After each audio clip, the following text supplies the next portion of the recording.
The schedule is out. Chess Liam and I are deep in the fantasy football streets. We are heading into the heart of crazy overreaction season. Bashal Tootin, I don't know if you guys know this, but he's actually already been cut. He's in the UFL already. That and more on the Davis and Liam show. It's Short King Summer, dude. It just feels like no one in fantasy sports ever learns anything. Does he mistime it, or is Brock Bowers just a grown man? Brock Bowers is just a grown man. Dare I say, Rich, football might be back. In the words of Lane Johnson, this offense looks constipated. It's Short King Summer. All right, GM, Mr. Chess Liam. How are you doing, man? How's life? How's the schedule? How many eliminators are you in? What's up? I'm doing good, brother. Yeah, kitchen's being ripped up downstairs. You folks might hear some about it. Yeah, we haven't talked for a while. We haven't talked since Davis. They call him Benedict Davis around here, trying to tank best ball with his tool shilling. We haven't talked since the schedule's been out. I guess a little PSA for the folks. Come June, I'm moving to night streams. Davis, not a night stream man. So I sure ain't. The show is gonna take a break for June. Come July, I'm probably moving back to day streams. So maybe we'll do some more stuff in July. And then come August, we'll probably do some high stakes teams together. And Benedict Davis also ran his marathon stream on our show last week. So multiple people have commented about this. I need it to be clear.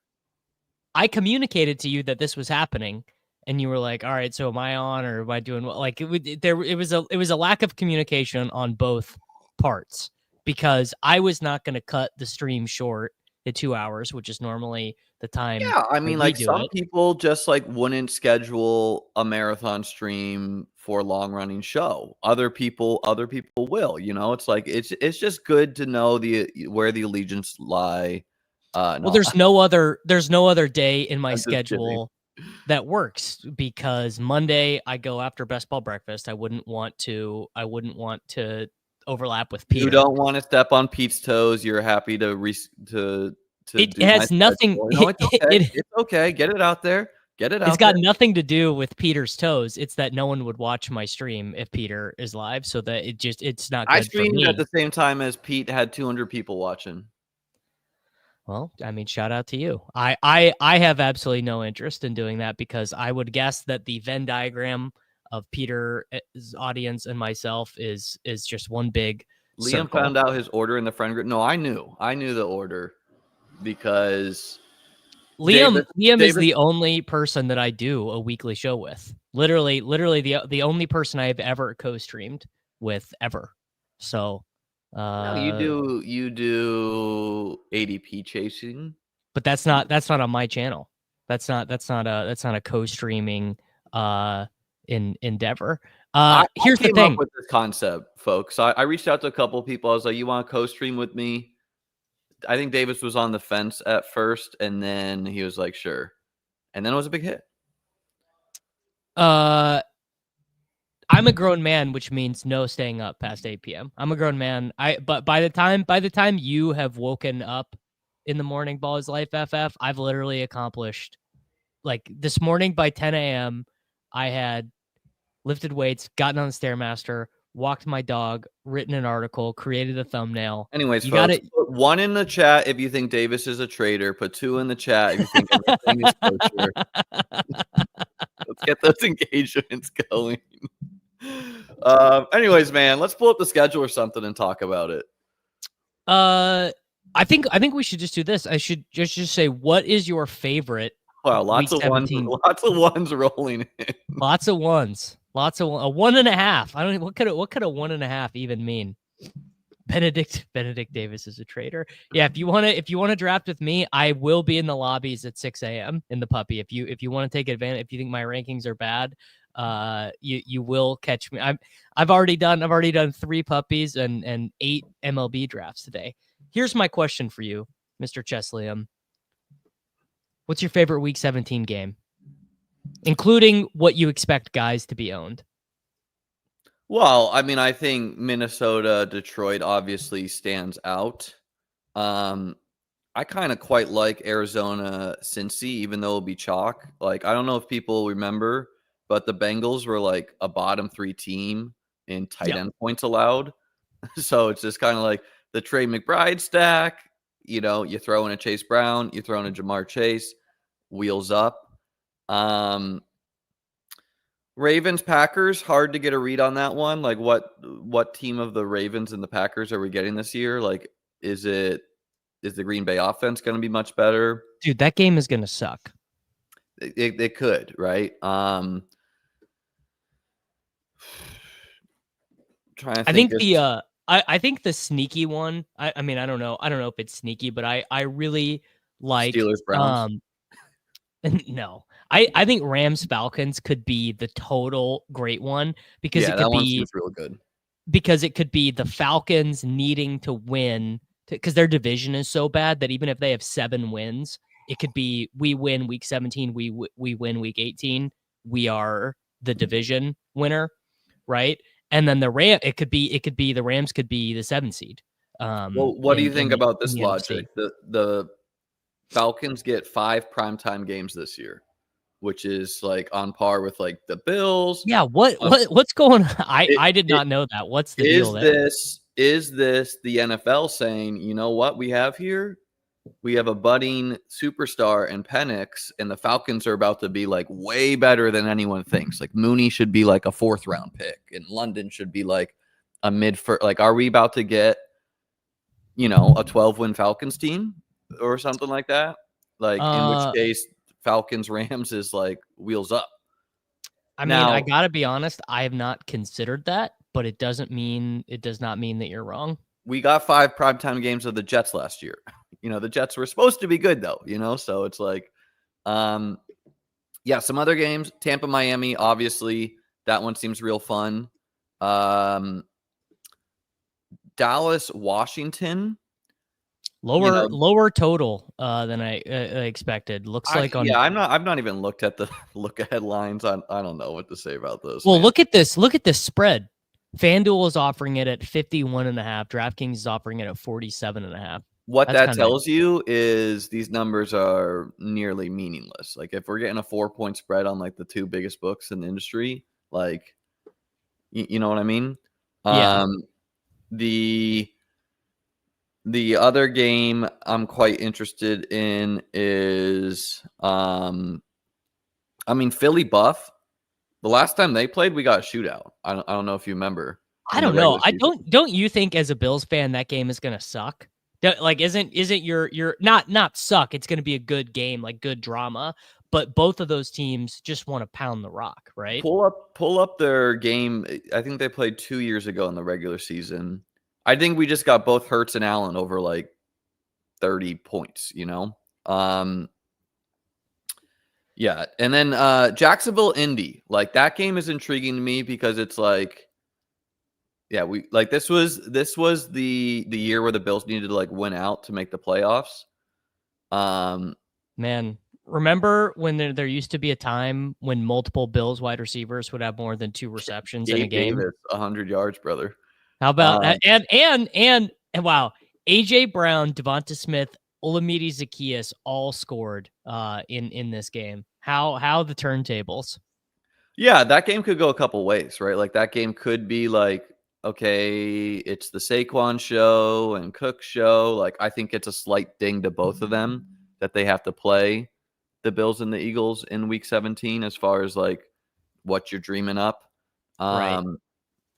You could see both the elite quarterbacks have great games and like you really don't need any of the pass catchers, just with like Ty Johnson scores and Johnny Wilson scores, great for his hinge profile, and like Kenneth Grant Calcaterra gets in there. But yeah, Jacksonville, Indy, like I could see that game going like this: like Jonathan Taylor, 80-yard touchdown, boom. Brian Thomas, 80-yard touchdown, boom. Like Alec Pierce, miracle, 80-yard touchdown, boom. Travis Hunter, ADR, like that game, the Colts could be totally have given up on the season by then, right? And the Jags could be going like, I don't think the Jags defense is going to be that great. I just think the offense is intriguing. So that game could be pretty fun.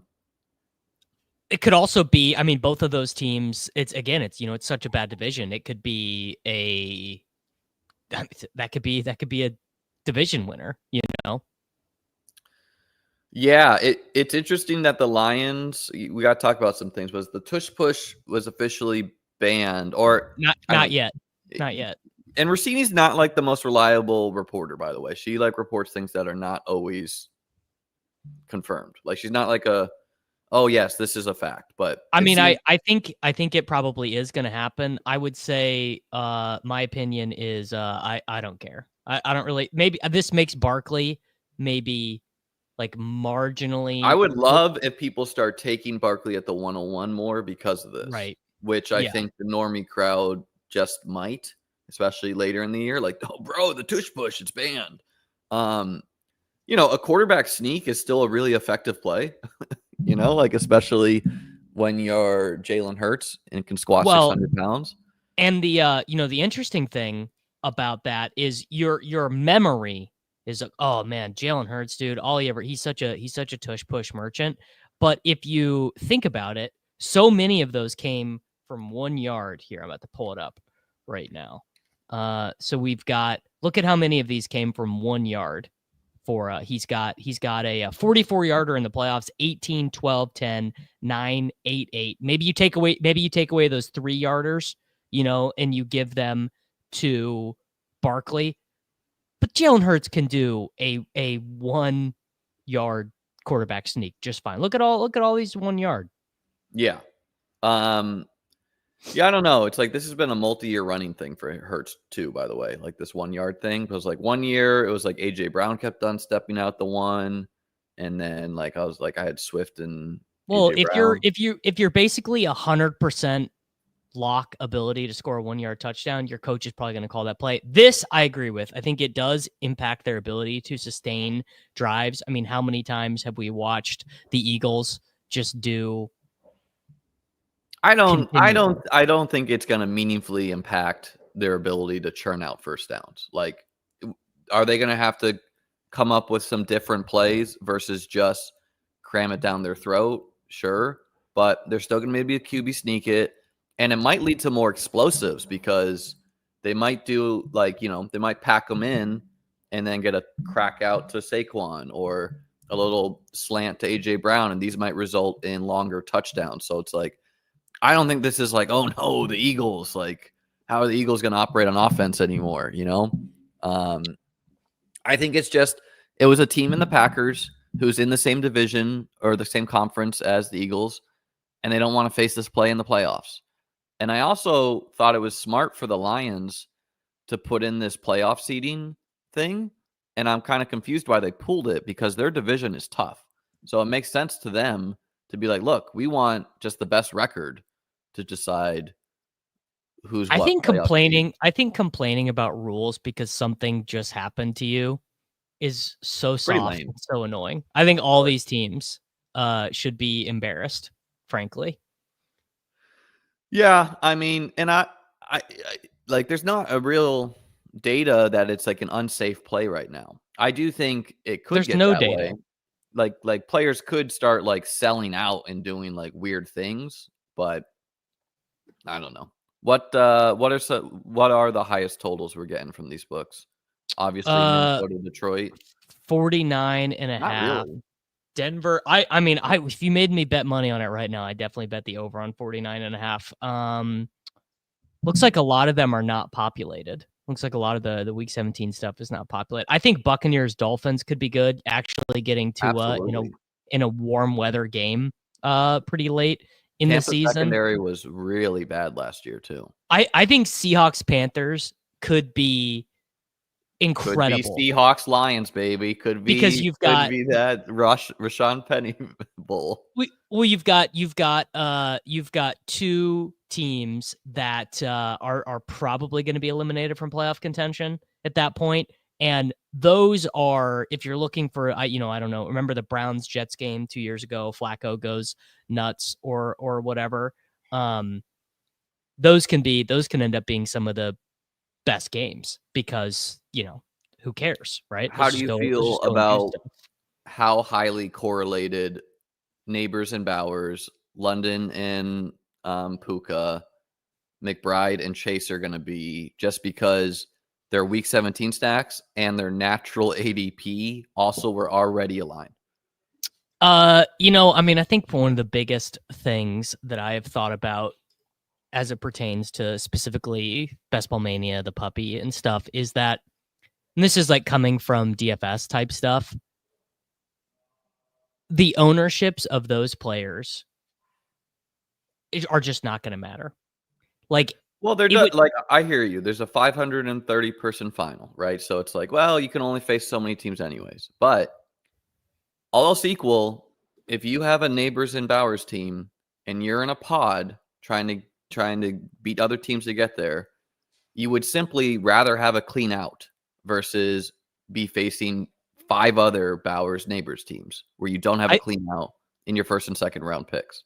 I think it's actually a more convincing argument to me for week 15 and week 16 stuff, that the uniqueness matters more there. I think week 17, you just want to have the players who are projected for the most points. Like if you were looking to run a sim on what is going to matter that week, you just want players who project for points. But for advancing stuff, I think about this with the eliminator too, just like having clean combinations versus the field is going to give you more outs to advance. Right. Yeah. Like that's something that I don't think people think about, is like the unique combos are really nice for getting to the finals too. Not just winning the finals. Right. Mm-hmm. Because you want clean outs, right? Like you don't want to have a Jamar Chase team and you look in your pod and everybody else has Trey McBride too, right? Like you'd simply rather be like, fine, I'll have Jonathan Taylor instead or whoever. Yeah, you're right.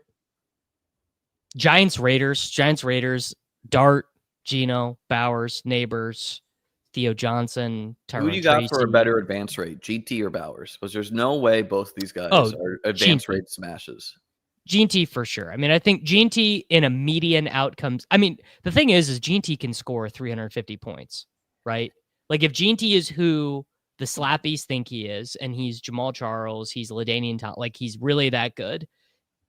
I mean, the depth chart behind him is so funny. Like we are actually talking about a dude who could get 350 touches as a rookie if in his 90th percentile season. Now, obviously, that is crazy. The funny thing is I think almost expected. It's like, what are we going to be getting? Mostert carries, Sincere McCormick. Like what? Now, funnily enough, I think that Bowers' median season is actually probably more impactful because his median projection can separate more. Particularly, like imagine McBride scores 2 touchdowns again. What is Bowers? His lobby line is 4.5. Yeah, so he goes under that. Bowers goes 115 receptions, 1,200 yards, 10 tuds. He is like.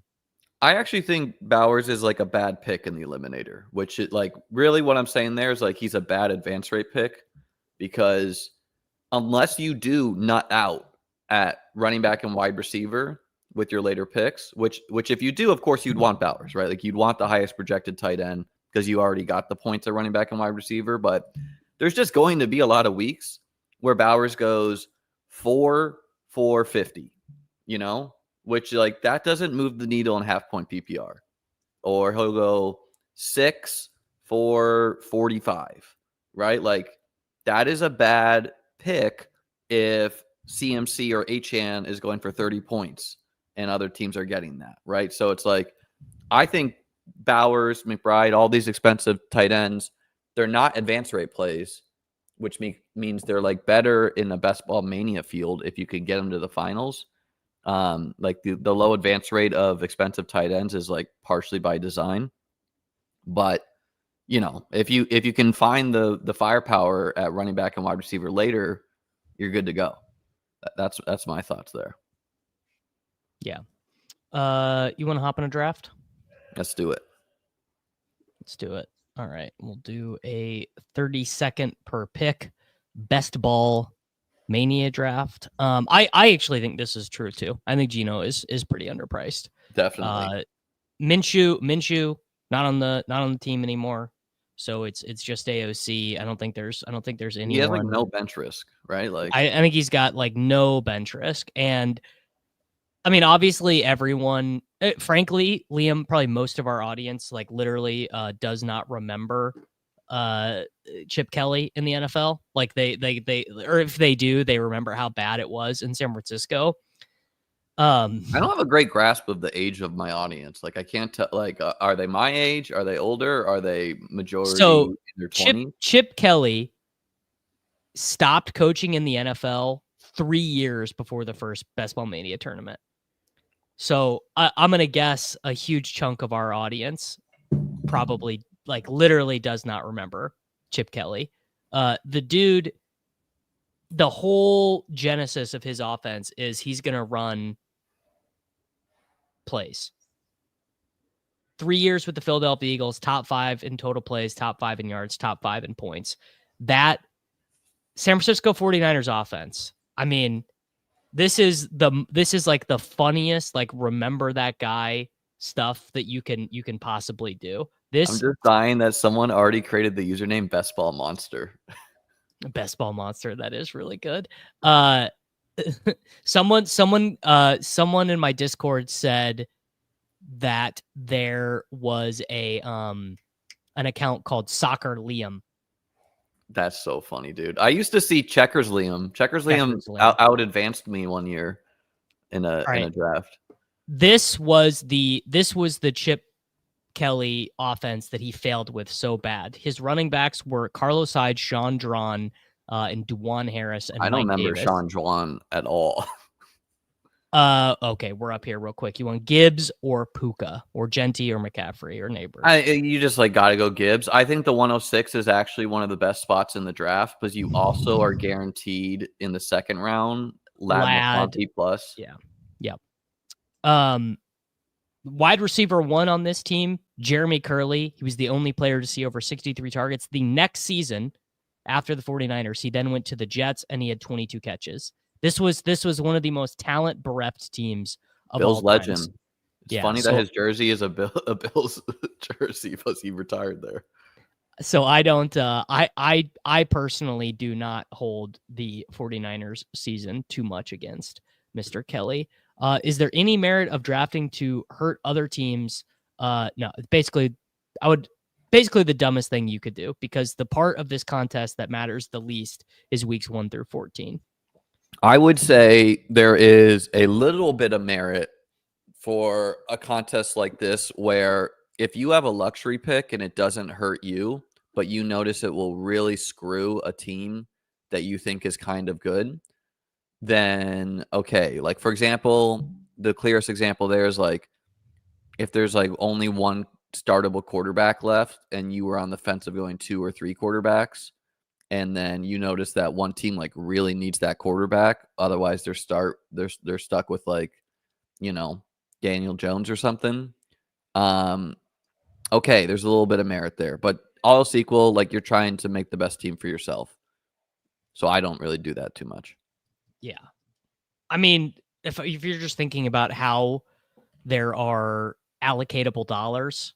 Like if the expected value of a given team versus the expected value of the other 11 teams in your pod, you're maybe changing like 25 cents of expected value. We do not get Ladd, we don't get London.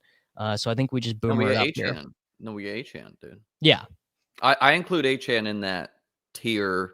I think Achane, Ladd, AJ Brown, like this is just a little bit of a tier breakdown to, you know, I agree. And Jonathan Taylor and Gibbs Achane, man, like talk about a dream start. Like you kind of just like you draft these two, you depend on them like they're anchors, fill out your wide receivers, get some late round running backs, you know, because it's like conceivably we could be set at running back for the whole season just with these two guys if it was like managed.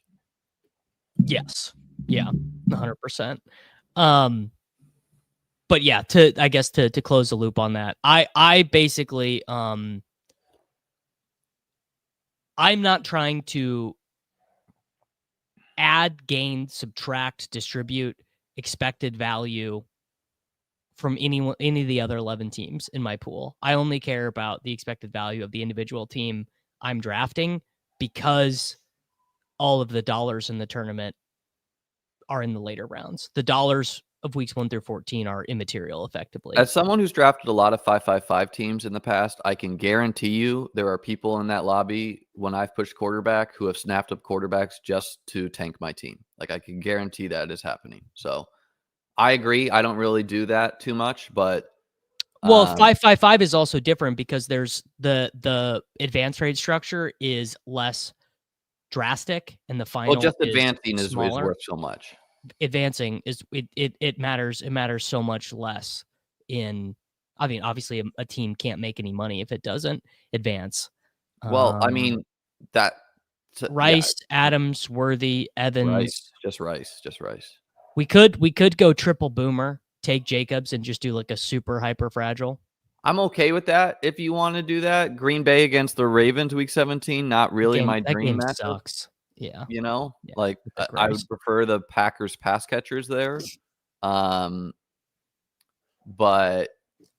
yeah, I just like, I don't know. If we're getting healthy Rice reports, isn't he going to just jump ahead of T?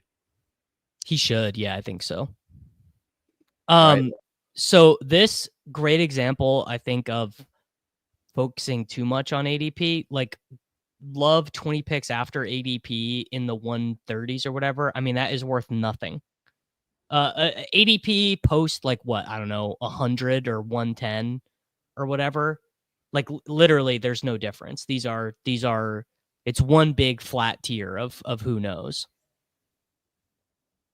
You know what I'm saying? What he's saying though is that like if their ADP is 100 and they're there at 130 and I take them, you know, like well, Goff is in my mind effectively useless without St. Brown or Jameson Williams or Sam Laporta. Like you're not woke. You're not woke to the Tesla.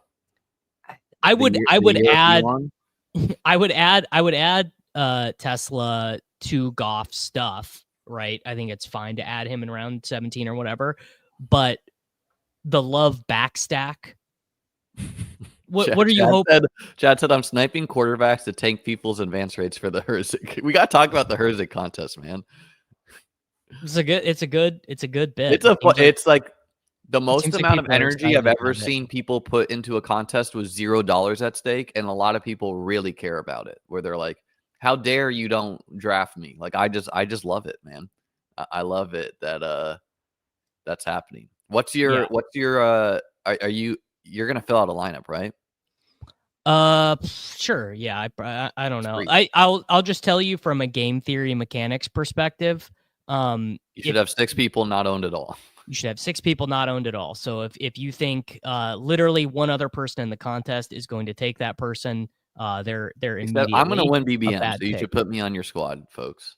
I would assume you are probably the worst pick in the pool. No, I don't. I would say it's definitely like. You want to do Hunter? You're going to be way more popular than me. Like you are having. Oh, I'm probably the worst pick in the pool. Actually, I think Pete will be much more popular than me. I think Karain will be very popular. He's on like 7 shows.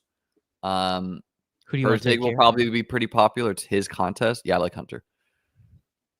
Yeah. Actually, I amend that. I would be the worst pick because my projection has got to be bad, and I'm not minimum salary. Although I will projection's that bad. Like you've like 180'd from last year. I remember literally having the conversation with you last year, being like, "Hey, man, you don't need to draft the same players on every single team," and you kind of like waving me.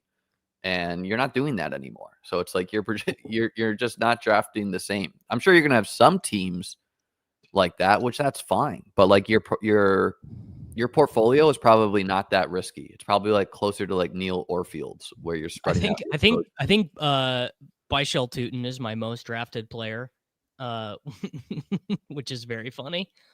Yeah, and like that's not even that risky, right? Like that's pretty cheap. I don't know. I like every day I go back and forth on the Jaguars running backs, where it's like some days I'm like, yeah, okay, I could see like, dude, 2 years ago, ETN was like RB6 or something in points per game. The only one that I'm sure I don't love is ETN because he's just like demonstrated being bad. I don't know. I like Tank a lot because like he is so cheap now, where like there are years where he is simply the highest scoring running back on the Jaguars for sure. Yeah.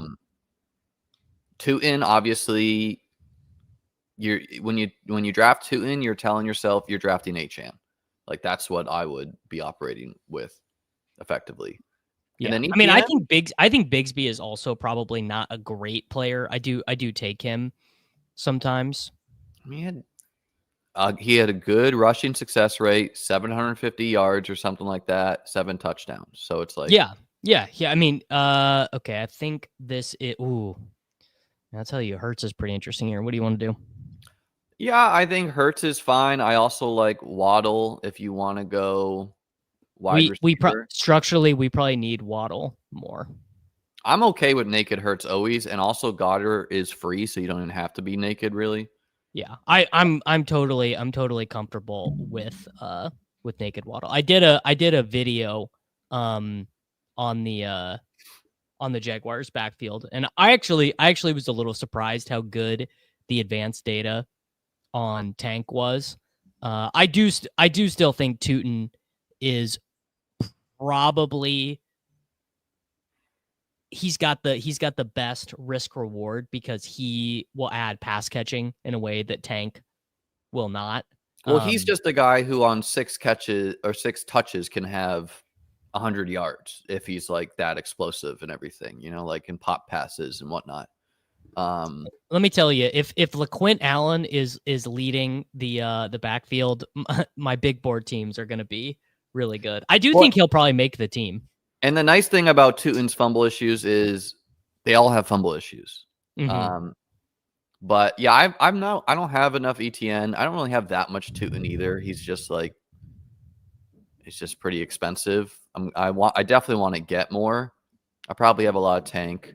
And I think there's easily a way that all three kind of work out where it's just like ETN gets traded either before week 1 or by the trade deadline. Do you, and I'm sure you do you remember the year that Carlos Hyde was on the Chiefs and then got cut from the Chiefs and ran for 1,000 yards for the Texans? Yes. Yeah. That could 100% happen for ETN, where literally everyone who drafted all these dudes ends up like getting a win. Yeah, like where, it's just kind of like you could even, it's the only backfield where I'd be like, sure, you could draft ETN, Tootin, and Tank and somehow get there, And they're all cheap enough that like if they all get like 5 starts and they all kind of have like 1.5 spike weeks, you know what I'm saying? That they could kind of all get there. And the sort of the unspoken part is, well, what if Lawrence just is really good? Like, what if Liam Cohen actually does? Like, the offense is like awesome. I've always been a Trevor believer. Yeah. Like ETN's an example who, it's always Olave for me. Always Olave. I love Olave. I don't love Olave, but this is just objectively like a terrible price, dude. I love players who have lived in the second round in fantasy drafts for like multi-years running, aka Waddle and Olave, and now we are deciding that they should be cheaper. Yeah. Olave, you feel a little bit iffy about just with, a concussion would be concussion, shock. The team could give up or whatever. Even the quarterback being bad, like no quarterback is gonna pass for like 125 yards a game, unless they're like Fields or Richardson, which Chuck is not, like you're going to get 200 yards or something like that. Yeah. But yeah, like ETN is an example who like, I don't have him ranked that high, but he's a player who I would understand his range of outcomes and I would simply break the ranking and take sometimes being like, well, okay, I'm drafting like he's the Jaguars starter or someone's starter right now. And it's like, I just don't know how to treat his last year where he was like really, really, really bad. Now he did have an early season injury. He did have like a shoulder or something. So possibly that played a role. Who's to know? Yeah. Yeah. Someone said Juwan Jennings might lap Olave. That's one, like, yeah, it's like I like the talent of Olave better, but I do see the 10 touchdown season for Jennings, like with Purdy, a worse defense for the 49ers. They got to pass a lot. Like I could see that happen. Yeah. I mean, I have more of Jennings than I do of Olave, and I have him ranked there. Now, it's always funny because Olave's had plenty of 100-yard games, but he's never crested. I think he's never crested 21. Do you want to take? I was going to say, I now. How about this, Liam? The market has moved as such that I am now above market on Brandon Ayuk. I'm going to blow your mind right here because I doubt you've seen this. What's your guess for Brandon Ayuk's week 1 over underline? Over under, yardage prop on underdog. 69.5 receiving yards. Yeah, it is. It's like 70 yards, 65.5. Now, I will say that bet voids if Ayuk does not play. So my guess is, he could just not play and they don't care, but like that's a very high line, I mean, yeah, Ayuk has generally been an okay player on the field. Ayuk is a stud if healthy. Ayuk's probably pretty good. He's had one really great sun run year of efficiency. It'll just be really interesting to see what happens with Jennings versus Ayuk. Like or Pearsall, I think. So Pearsall, I believe. Who's the riskiest to you? Who's the riskiest? Jennings, Pearsall, or Ayuk? It's definitely Pearsall because Pearsall might just not be good, right? Yeah, I mean, if he didn't have that Week 17 game, he would be a 14th round pick. Yes. No, he literally would. He had a run of 5 games where he went 0 targets, 0 targets, 0 targets, 1 target, 1 target. But he's also a first round pick. He's also, he's demonstrated the ceiling. He also got shot before his rookie year. So like the Brian Robinson theorem. Although Brian Robinson never got any more efficient actually after returning. He had some good years. He was stabbed, whatever. Yes. But Pearsall also I think has the widest range of outcomes because the sample is this, like, we just don't know. What would I would say they all have a wide range of outcomes, right? Where it's like, Jennings could be like a laughably bad pick. Yes. Yeah. Yeah. Like where we're like, wow, Godwin is the wide receiver 5 in fantasy, and we took this dude who is getting outscored by like Keon Coleman. Right. So Hawkinson, some Week 17 correlation I think is nice. A swing at elite tight end. I like Egbuka too, but let's do Hawk.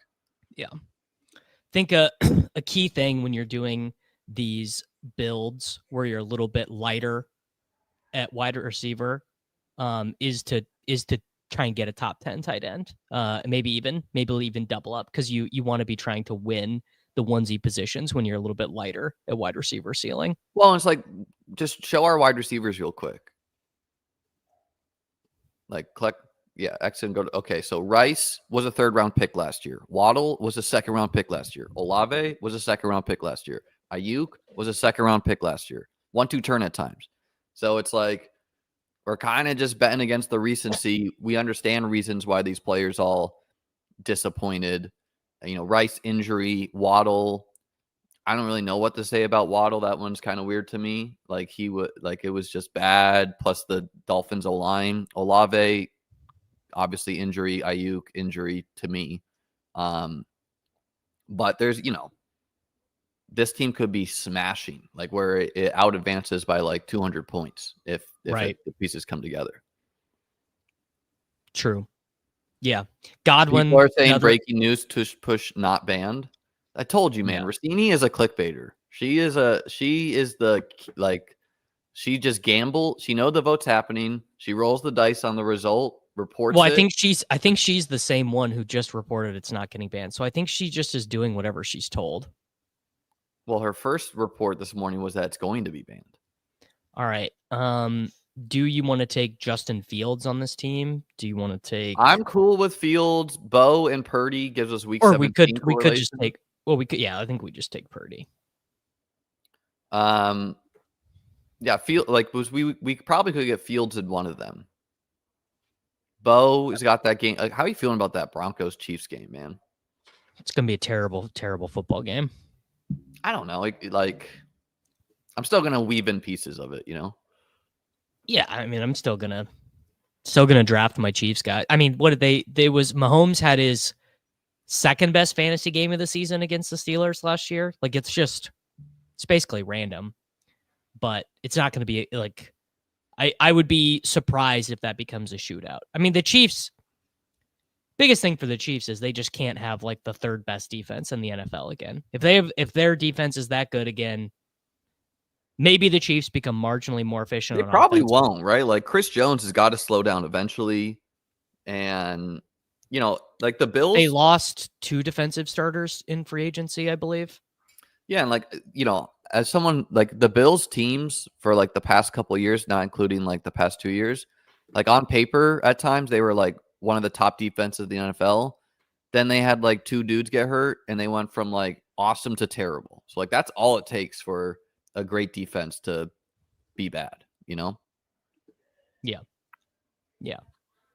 I don't know. Would you have rather had Purdy on this team or Fields? I think Purdy's fine. Like I think if you wanted both, you take Fields first, but Well, we weren't going to get Purdy because the Jennings guy doesn't have a quarterback, and no, he I would think have it's either. totally fine to just like break ranks here because we have Trevor too. So I didn't think it was like bad. I don't know. The chat's like making things up about my reaction to that. I thought it was totally fine to take Purdy. I might need to move Tootin a smidge down. Loveland gives You're us at ADP. correlation. Loveland gives us some correlation. Mim gives us some correlation. I'm cool with Loveland or Tootin. Like we kind of were talking about Tootin earlier, so there is that. Like we were just naturally doing that. Do you take him in the draft because of that? I bet there's a decent chance we're able to push him. A better chance Take we're able to Tootin. push Take him Tootin, around. man. Take Tootin. I think like this is the perfect team to take Tootin on. We don't even need him to be. We don't even need him. Like we don't. We just need him to have some huge weeks. You know, with like Gibbs and Achane, where it's like, okay, fine, we're taking a scratch off that we get a guy who can just go for 30. Yeah. I like Loveland, but Loveland falls all the time. And I would argue. Well, he falls and the Caleb Williams drafter is behind us. And we have the Jonnu drafter, the Kelsey drafter, the Laporta drafter, the Kittle drafter, and the McBride drafter to our left. I think something we need to decide right now is if we don't like scroll up to the top to the first round, what has the Brian Thomas Jr. drafter done? The Brian Thomas Jr. drafter has Lamar. So I do think he would take Trevor. So I think he's got Penix, McCarthy live as well. He does have. I still think we should take Trevor. McCarthy probably won't come back to us. So other quarterbacks we have live. We have Tua live, we have Shuck live, and we have McCarthy live. We just have the double, you know.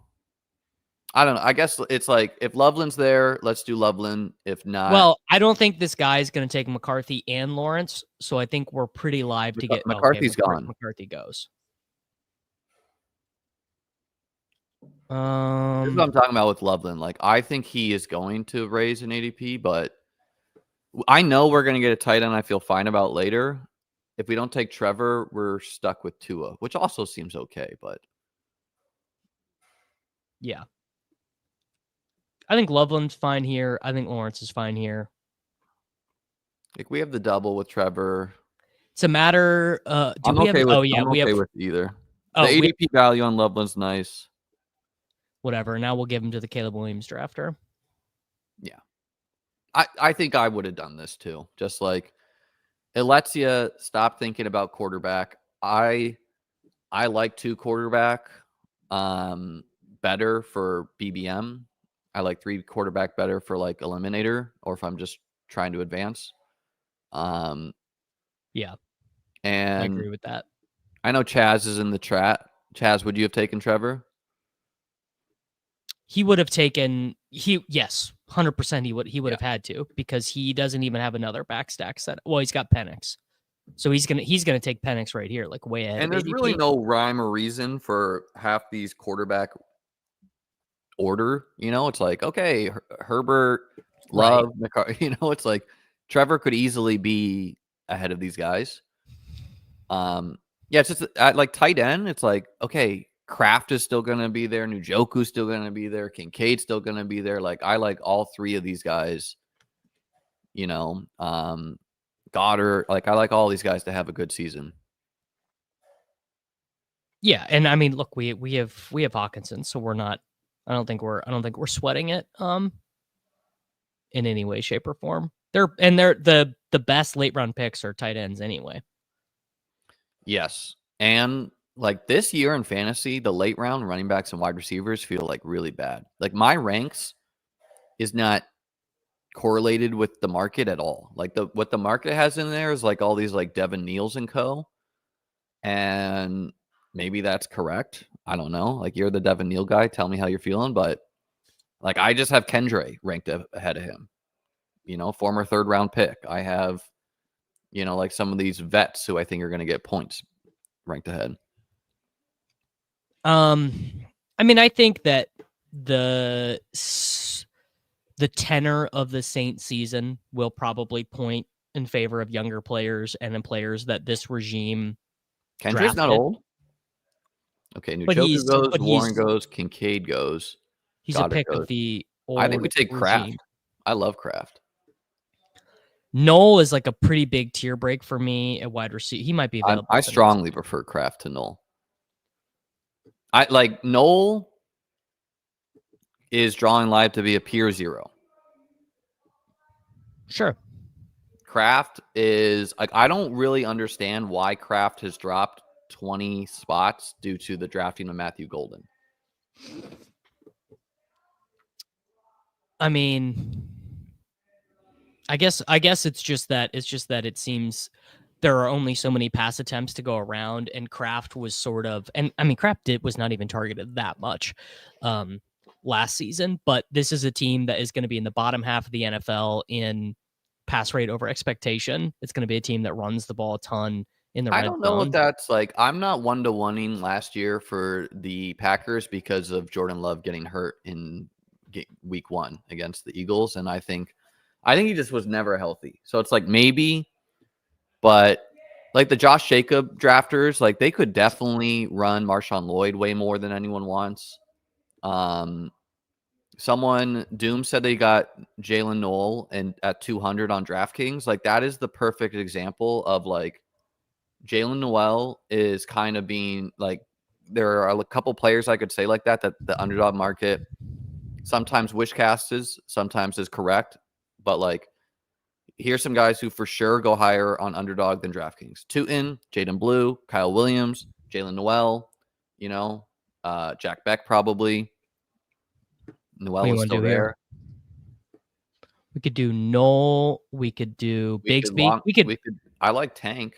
Let's do double. Let's do double Jacksonville running back and say ETN gets cut.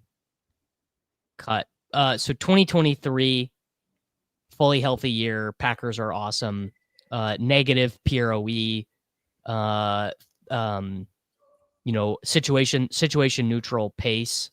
Which, by the way, like every team is negative PRE other than like the Bengals, right? So in 2023, there were. How about last year though? Because last year was a pretty negative PRE year. Well, that is accounted for in the league wide rate of passing. is accounted for in PROE. So there were 11 teams in 2023 that were positive PROE.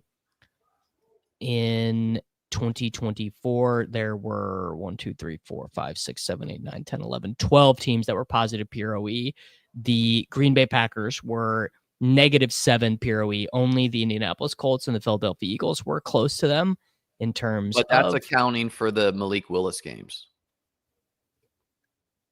Yes. Yeah, I mean, it's accounting for the whole games. But if you look at LaFleur overall, you're going to see his teams bending away from pass Right, rate. but like I would say, okay, what you showed in 2023 was they were -0.7, and 2024 they were -7, like that. Where's the outlier? The -7, and we know the Malik Willis games had like 50 carries each. So I think there's got to be a tool where I can filter.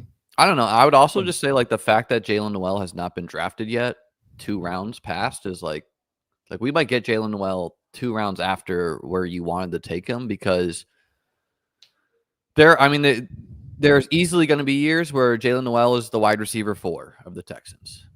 And we've seen some miracle years from that, but there will be some years where he's the wide receiver 2 as well. Like where it's like Jaden Higgins isn't good or whatever. Yeah. Okay. We are up. We do have 3 week 8 buys at running back. What do you want to do here? Go to the wide receiver. I think we need a wide out. Pat Bryant, a little bit of correlation. Michael Wilson. Should we do Wandale? This is with Ayuk kind of. It is kind of. I was gonna say it is kind of a Wandale coded team. Yeah. I can't see the buys of our squad, so I'm gonna need your help there. So at wide receiver, we are all evenly distributed. We have 2 week 14s, but at running back, we definitely need. We are going to need 6 running backs on this team just for bye weeks. I don't think we do. I don't think we do. You can just have like 1 bad week out of 14. Yeah, I mean, I guess you don't have to, but you would prefer a better distribution of bye weeks. Like something I would do maybe is take Strange if he's there and just like, build a 2-5-8-3. Yeah. Some of the time. Just like add to the Jaguar stack. Man, we're really dead if ETN. We probably should have done Alec Pierce now that I think about it, just because of the week 17 correlation. So is Adonai Mitchell just like not going to play? Former 3rd round pick? No, he's 2nd round pick. He's my favorite round 18 pick right now. Yeah, it's so weird to sort out. Like they should definitely trade someone, right? Well, I mean, none of these guys have any trade value. I think Josh Downs you could trade. Probably don't want to trade him. You don't want to trade Downs. Downs is the one you don't want to trade. You would not get anything for Mitchell. You wouldn't get anything for Pittman. I think you could get something from Mitchell. You could probably get like a 3rd or 4th. No chance. Attitude guy who couldn't get on the field as a rookie, who like ruined his team running backs season look like and laughed about it. Sampson, Shipley, Neal, Giddens, Justice Hill, Dobbins, Marshawn Lloyd, Jarquez Hunter, Blake Corum. So Justice Hill gives us some week 17 correlation and some usable weeks. Will Shipley is like a big contingent swing. I'm okay. So I don't think on this team with Gibbs and A-Chain, I don't think we need a Hill type. So I took Shipley. I was just going to say, like, if you were stressed about those week 8 buys, Hill is like more likely to hit our lineup in that week 8, probably. Shipley is Shipley's gonna have his 13-yard touchdown in a blowout game in week 8, so it's gonna cover us perfectly. Yeah, I'm pulling it up. Eagles week 8 schedule. I hope they're favored by 17 points. What's which week did the Eagles have their bye? Can you tell me? Look at week 9. Week 9. Okay, cool. 1, 2, 3, 4, 5. This they got the Giants, dude. Giants week 8, nuts. Oh, smash! We're done. This to say that AD Mitchell does not have an attitude issue is just so not knowing ball, so not being tuned into what's happening in the NFL. You gotta read, brother. It is essential if you're gonna play fantasy football to read. Bills 5th rounder for Adonai Mitchell. Who says no? I think the Colts would say no. Colts say no for sure. Yeah. They would definitely offer it. What do you think about this Pat Bryant ADP, man? This is some wish casting to me. What's happening right now, just to like put this into words, is all of the wide receivers feel terrible past round 14. So the market's just kind of like latched onto a couple and been like, sure, Pat Bryant is going to be the pick now. How do you feel about Pat Bryant being? So I mean, like, it doesn't matter because it's round 14, not like around 15, nothing matters. But I kind of got talked into it yesterday by Karain and Jacob, because part of the reason why I wasn't that in on him was being in on Mims. But really, it's pretty easy to get Bryant on the field because their other wide receivers are so useless, right? Vele, Franklin, Lil Jordan Humphrey's not even on the team anymore. And he was like kind of a surprise early pick, 75th overall. So it's I think he's probably going to be on the field, and I think he's got a chance to get I think he's got a strong chance to be like a week 1 like 60% route guy. I still like Mims. He was like, I still like Mims too. Yeah. I have historically not been a Mims guy. Like Tutu Atwell just going in the 16th is the perfect example of like, we're just clicking buttons at this point. You want to be done at wideout or not? I think we should take Dyami Brown. Sure. Love it. Dyami Brown is a good click when you take Hunter, because you're kind of building in some he doesn't play that much wide receiver at the beginning of the season stuff there. He's also getting some glowing reports, from day one of whatever this camp is called. Just to close out the Pat Bryant thing, some counters there would be Evan Ingram is going to be way more target dominant than any tight end on the Broncos was last year, right? So it's like Evan Ingram, he's getting his targets. Sutton's getting his targets. Mims really was coming on late in the year where he was used in a deep threat role and this gadgety behind the line of scrimmage. Harvey's going to probably touch the ball more than any running back touched the ball on the Broncos. So it's like Pat Bryant just has to be really good to get the ball a lot, where it's like, sure. I don't view him that differently than Isaac Tesla at this second, except Isaac Tesla. Oh, he's just much more. He's going to be in a role that earns volume more. Who do you want to take here? Well, we just talked about how that volume might not be there. You want to go wide out or scroll. No, not Savion. Scroll. Is Tay Felton here? This is who I want. Okay. What round was that guy drafted in? 3rd round. So this is really funny. He was the final pick of the 3rd round. So no one knows he was a 3rd round pick because everyone was they'd already turned the TV off. They'd gone to do other stuff. So no one actually realizes that Tay Felton is a 3rd round pick on like what projects to be the 8th best passing offense in the NFL or whatever.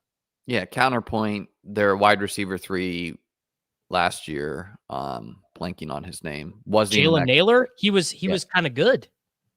He was like the Roschon Johnson of wide receivers, aka like he scored 6 touchdowns, 17 yards and a touchdown. Like he scored some touchdowns. All right. I'm sorry, dude. I'm gonna have to block you if you keep. I need you to know a little bit of ball. I demand a little bit of ball knowledge. Anyways, on the Pat Bryant thing, like you just said, like there's paths for more volume versus Tesla. But okay, Tesla's probably the wide receiver 3 for the Lions, right? What I'm saying is that earning the snaps is more the role that Pat Bryant is more likely to inherit is infinitely more likely to be a volume-based role than the Tesla role. The Tesla role is But the he has to be sacrificial. very good to get targets over Sutton and Ingram at a minimum, right? These guys are going to get a lot of targets. Plus, it's going to be probably a more run-heavy team with Harvey there. It's like, I don't know. It's just like, look, whatever. Like, the next wide receivers are Tutu Atwell, so draft them to your heart's content, but seems bad to be taking 100% drafted wide receivers. Like, I think this Ty Felton pick and Diami Brown picks are quite good just because they're so rarely drafted anyways. What do you want to do here? You want to do Tesla? Third tight end, Tesla. Yeah, we have some good correlation there. I'm good with that. All right. Brock Purdy, Trevor Lawrence. You know what? We should have taken Jordan James, actually, on this team. Brock Purdy, Trevor Lawrence, Jahmyr Gibbs, Devin Achane, Bashal Tootin, Tank Bigsby, Will Shipley, Rashee Rice, Travis Hunter, Jalen Waddle, Chris Olave, Brandon Ayuk, Wandale, Diami Brown, Ty Felton, Isaac Tesla, TJ Hawkinson, Tucker Kraft. That's a pretty good team. Yeah, the only thing to sort through is like the running back. But if Gibbs and Achane are top 5 running backs, you don't need much else. Like literally the team that won BBM last year was like effectively like a 2 running back team. It was Chase Brown and JT. Yeah. Like that's all it takes if they cash in at the right time. And I really like the Toot and Tank combo. Doesn't even matter. You know what? I actually do really agree with that. I think it is a pretty strong combination. Yeah, and we're making this Jags bet where like the Jags score a lot of points. It's okay if Trevor has a bad week, if Tank has a good week. Could have done some different things. Could have done like an extra quarterback. Could have done whatever, but I like it. Yeah, I think the Wandale pick probably should have been Alec Pierce. I forgot about Adonai Mitchell too. Yeah, just for the Jags. AD Mitchell is my favorite. Is definitely my favorite 18th round pick. Let's do an eliminator. Oh, hold on. Gotta label that one so I don't forget. Damn, I have some unlabeled ones here that I already see. I can't forget.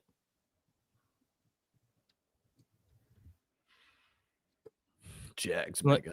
I draft the Jags every year. I simply refuse not to draft them the year that Travis Hunter goes 2nd overall. All right, here we go. Eliminator season. Have you... So you have 2 players ranked here? You have to, in Missouri, you have to rank. Okay. You have to rank at least 2 players, yeah. So people want us to talk about the tush push not banned. I don't really think it should impact Hurts. I didn't think Hurts was falling because of tush push concerns. I think he's just like, he's not as appealing as the big 3. And the only drafters really drawn to him often are, people are saying random rule. DraftKings makes you do this too. Like you have to rank a player. Otherwise your teams get thrown out. Like there have been years where people have autoed a 5-5-5 team and the team is just eliminated week 1 because they did not adjust their rankings or draft the player. Wild. Yeah. What pick did we pull? The 112? We pulled the 1.11. I think the 112 is the best pick because you are locked in and guaranteed to get 2 of Brian Thomas Jr. plus. Works for me. Yeah. I mean, but you should sometimes get that in the 111 because in the eliminator, people love running back. So like Derrick Henry goes sometimes there. Yeah. So our ideal start here is I was gonna say McCaffrey, but we're not gonna get McCaffrey. Yeah, I have a McCaffrey Ginty team. No way you can get that anymore. Yeah, not very often, at least. Yeah. Yeah, people they love the Jamar Chase 103. What the Who Hames stays winning, man. He's a YouTube member of mine. He He won the drafters giveaway yesterday, and he gets Chase at the 103. What a gift. Yeah. I need to I still have not seen any good like statistical analysis of how roster construction should like significantly differ in the eliminator. I would say you definitely want 3 quarterback more often. It's roughly like a rough corollary is you can just try to optimize for what advancing takes. It's not a perfect corollary because obviously if you score 5 points one week and 400 points another week, that's the same thing as scoring 200 points each week, where you can't have a bad week in this and make it. So I don't know. I do a lot of different builds. So, and the variance of the drafts week to week or room to room, it can also be wild, where sometimes the running backs fly off the shelves. Same with the quarterbacks. Sometimes they don't. What do you want to do here? Can't pass on Puka, man. Come on now. Yeah. And then are we thinking A-Chain with our next pick? I'm not against that. I'm also okay with hitting the wide receivers and then trying to get like Brees and James Cook, Kyron, Hampton. Hampton. Yeah. I don't know how to feel about Hampton in the eliminator. Still take him. He's definitely slightly worse in the eliminator. Yeah, I think with this though, we should go Achane. Bang. Achane, Puka. I mean, that is just a really good start. It is. Yeah, you got your anchor here. I think in our ideal 3-4, we go wide receiver, running back. Yes. Yeah. I'm trying. It's just like it's so funny because so much of the strategy in the eliminator is like week 1 based, like literally like week 1, week 2, because you start making money in week 4, right? Yeah, and I don't think we're trying to optimize just to reach the money line, but keep on going. Yes, that's what we're like. What I would say is you're trying to absorb your points. So if you draft 4 wide receivers early, pretend it's a managed league, and like those are your guys. Like get your other positions. Like if you draft 3 running backs early, same thing. Pretend it's a managed league. Like those 3 guys are hitting your lineup. Go hit the other positions. So probably less extreme builds. At the same time, those builds are not going to be done as much. Bye weeks definitely matter, where all else equal, you don't want overlapping bye weeks at all, ever, right? Like you would just, you want the maximum amount of players playing every single week. And I would say the same thing for the marathon too. Like we're trying to have no bad weeks. And then, yeah, like players who can still individually win you a week are very important. So like, Darius Slayton just dropping 30 in a random week, like that might help you advance, right? Right. Well, it's so it's sort of interesting that so much of the money is wrapped up, like what 98% of the prize money will be paid by week 8. Which is like, yeah, sure. Obviously, it would be nice to win. Like, obviously, that is the goal in any contest. But just thinking about the individual value of a given team, most of the expected value of a team is going to be chalked out by like week 6. Well, it's a pretty good contest to like not return $0, because if you draft a lot of teams, theoretically. I mean, you could just run bad in head-to-heads in week 2, and then But if you draft enough teams, you're probably going to get some teams making money, and if a team goes on a run, obviously, it is notable. Like I think you should take note. Like Josh Jacobs going pick 16. Okay, is this guy going to start hoarding running backs? Is this is he just trying to get his 2? It's just good to take notes of what the room's doing here. I do think it's logical that Bowers and McBride fall a little bit in the eliminator. What do you make Yeah, of Chase? Go the ahead. well, just the way their scores would be distributed, like a pure ceiling game doesn't matter as much. So if you compare median projections for all starting spots, so running backs 1 through 24 versus tight ends 1 through 12, Bucky Irving is going to have a greater, I guess, like EPA or like points over expectation advantage than even Bowers or McBride versus the tight end 12. 100%. Like TJ Hawkinson might outscore Bowers like 6 weeks or something, where it's like Yeah. DeAndre Swift is probably not outscoring Achane for 6 weeks or whatever you want to say there. I had a question, I forget it, but let's get to these picks here. Oh yeah, Chase Brown, week 1 projection on Underdog is like 45.5 rushing yards. Do you care about that? Is that a meaningful data point? Do you not? No, I think we go Brees that. here. Yeah, definitely Brees. No, I don't care about that at all. And then yeah, I don't really either. And then I think we for sure should go one of the elite quarterbacks here. Interesting. I think those are definitely like, think of your main event leagues where you're trying to just beat someone head to head. Those quarterbacks win you the week so often when they go off. Man, I've had the total opposite experience in main events. I'm good with Josh I or think you Jaden. should go Josh. Like I think this is a pretty rare fall, and we're getting the triple division correlation. Achane, Brees, Josh. Maybe not. Are we really wanting running backs against the Bills? Achane's fine, but Brees, maybe not always. Yeah. But I mean, like I remember in main events where it's like, okay, I take Josh.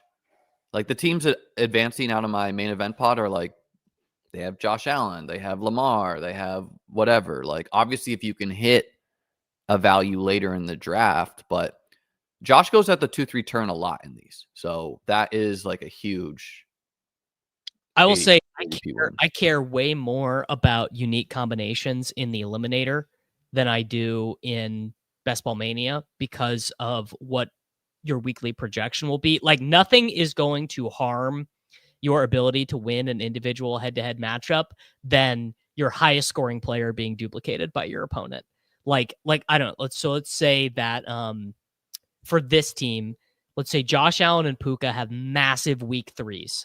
Like Josh scores 42 points, Puka scores 35, and they're like every Josh Allen team and every Puka Nacua team wins their head-to-head matchup in week 3.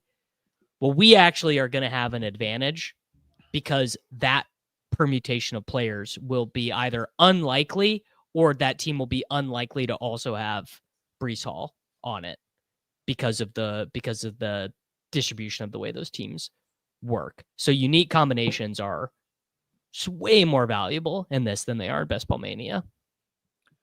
I don't know. It's a head-to-head matchup.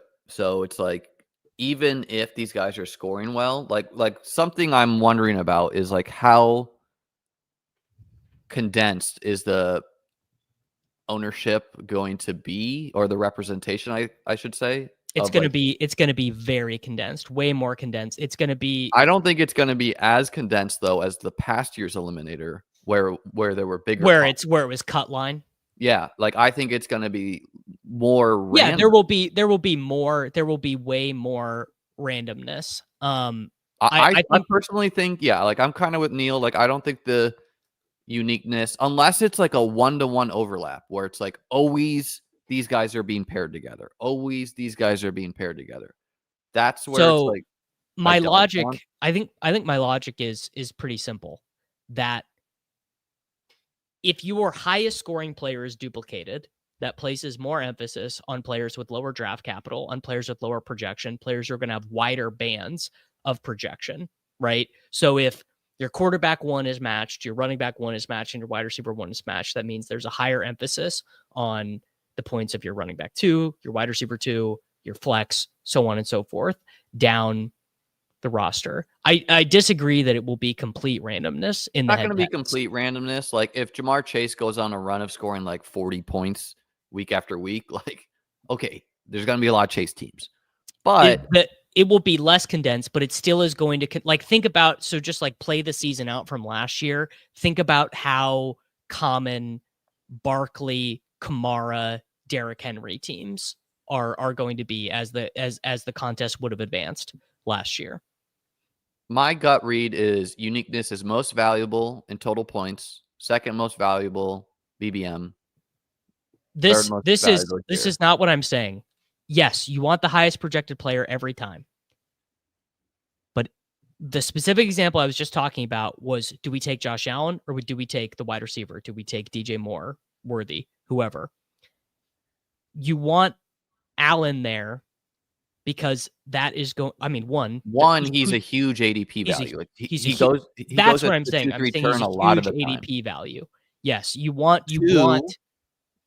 Though we want running back. So wide receivers fall by nature in this. Like we've already kind of made our bet with Achane and Breece, and we're going to get a lot of wide receivers we like. Like, you know, might get Jameson Williams here, might get whoever. But yeah, I don't know. Like a pure unique combo, like I hear you, like, but you can also, like, so many times, like, what's more likely is you're just not going to face your first round pick. You're not going to face your second round pick in a random head to head. So like that's why the uniqueness is not as valuable, because what's more likely than like two players dominating the season, a la Saquon and Chase last year, is a Hunter for sure, man. Kidding me?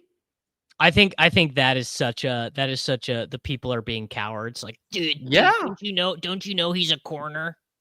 Yeah, dude. And then I think Waddle's a smash here. Yeah. So here's the only thing: if you want a third running back, we're not going to like them later. So I think Waddle's really good, but we're stuck with like Brian Robinson Jr. is fine as a running back 3. I think. Okay, let's go Waddle then. I like Waddle too. We are adding to that division stack. I think it's fine to have Achane. Like I would rather have Jalen Waddle, Brian Robinson Jr. than Travion Henderson, Brandon Ayuk in this format. What if Ayuk's healthy week 1? I just don't. My read is that he will not be. I think Henderson's just a risky pick, right? But this makes the Josh Allen pick, by the way, really nice, because I still value Hunter high in this format. Yes. And like, you know, we got our cake and ate it too. We got 2 running backs we've bet on. We've got 3 wide receivers who we feel pretty good about. We got an elite quarterback. Like that. This is kind of funny to think about. The Eliminator could just have some mega ass teams in the finale if it's just true, like, because head-to-head matchups, like, it's hard for the human high variance. It's just hard. Like, you could be the luckiest person on earth and just win, because, like, you know, you can't, like, oh, how impossible is it to win 18 coin flips in a row? I mean, it's pretty hard, but like 0.001% chance is not 0, right? You know what I'm saying? A bit I've started to do, which I highly recommend you do as well, is anytime I enter an eliminator, I pull up the coin flip. Google, like, you just type like coin flip, and I just go, okay, guys, we're going for tails this time, and we see how many times in a row we can get our coin flip to go before we draft. By the way, very funny that BB Meat Gazer commented in both our chats. Like, that is the type of dedication we need, folks. I think a good number of people pull them both up, which is them both up, but like typing your comment in both of them is just dedication. Yeah, shout out to those people. What pull up our squad? I gotta see the buys. We've got Josh Allen week 7, Achane week 12, Breece week 9, Puka and Hunter week 8. Yeah, so that is just like a little minor thing. We do not want another week 8 by wide receiver. Yeah. If we can avoid it. So Raiders, no good. Seahawks, no good. Not that I don't think either of us are really Cooper Kupp guys. I draft Cooper Kupp here and there. But yeah, like, we would definitely prefer Mooney over him on this one. I could see the fit with Sam Darnold. I bet you can answer this yourself pretty easily. What are your chances of winning if the coin is weighted 70% on one side? I bet if you think, I bet you can figure that out. Um, We might not even get Brian Robinson Jr. and Pacheco went really early in this, so I don't think we're going. I think we're not even going running back at this turn. That's all I'm saying is like we will like the wide receivers later. So if Right. you did like anyone a lot in the Aaron Jones, Henderson, Pollard, but like Pollard is quite a risky pick. He could totally share the workload with Tajay Spears a lot more this year. Swift is obviously risky. It seems like they tried to replace him. They just couldn't. Pacheco at pick 72. My God. Like, I mean, he's either a league winner or terrible. Like, yeah. you know. Yeah. I'm not loving that. No, you are not trying to fill the flex with the running back in this context. Yeah, I think people have misinterpreted what worked in battle royales, which is not a 1-to-1 to best ball at all. Where they're like, it's also I just did I just ran some data through ChatGPT because my sense was that last year is really an outlier in NFL history, and it really is. I mean, to see or is it a changing of the meta? It's like that's like, you know. Well, the big thing is it probably is a changing of the meta, but a big thing is that the meta is always evolving and changing. If you think offensive coordinators and defensive coordinators are gonna run back the same thing they did last year, I have some beachfront property in Idaho to sell you. Or on the Texas Gulf or whatever, where like Charles Barkley and everyone's trying to sell their house or something. I have some more thoughts on that after we do this pick. Okay. So we did miss out on Brian Robinson Jr. I think we do Addison. He's probably gonna be suspended weeks 1 through 3, but like whatever. Yeah, unless you love Debo. I do not anymore. Debo has kind of left the arena for me. Okay, I still take him sometimes. I think we should just go another wide receiver here. Yeah, I kind of like Debo's actually probably fine for this because I would imagine his production is going to be front weighted. Either Debo is a smash or the production he does get is going to be front weighted. And he can win you a head-to-head matchup. Debo, Debo, yes. I like his chances to have some 28, 30-point weeks as long as he's healthy, right? Like that just wins.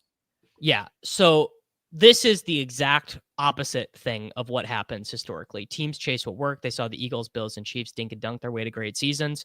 So you would think in your head, you'd go, okay, so rushing efficiency increased, passing efficiency decreased, A-dot got shorter. So surely that means that passing still didn't work, right? Not true. Obviously, you still gain more yards per play.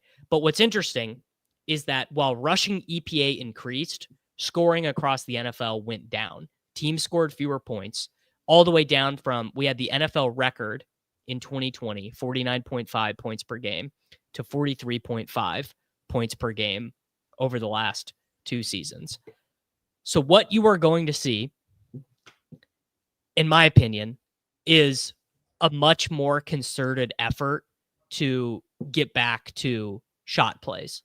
I think that'll be one of the biggest things you see actually from the aforementioned teams, the Chiefs, the Bills, and the Eagles. I think we're going to see a lot more shot plays. I think actually it would not surprise me if we saw things return to a more 2021 EPA per play level.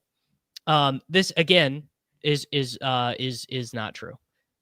Sustaining drives, controlling clock. These are things that apply in the second half. It's not things that apply to game plans, right? It's not things that apply in the preseason when you are structuring your offense. And then also, a thing that you don't talk about when you're talking about league-wide trends is how in a team of 32 leagues, simple stuff can disrupt everything. So like the Eagles have this great defense. They have this awesome passing offense, but they don't have to use it. The Chiefs' offensive line is terrible. The Bills don't have any good wide receivers, right?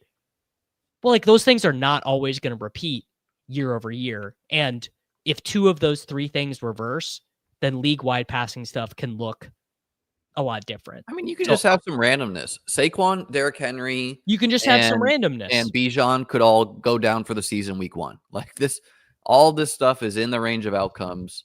25 corners across the NFL could tear their ACL as well.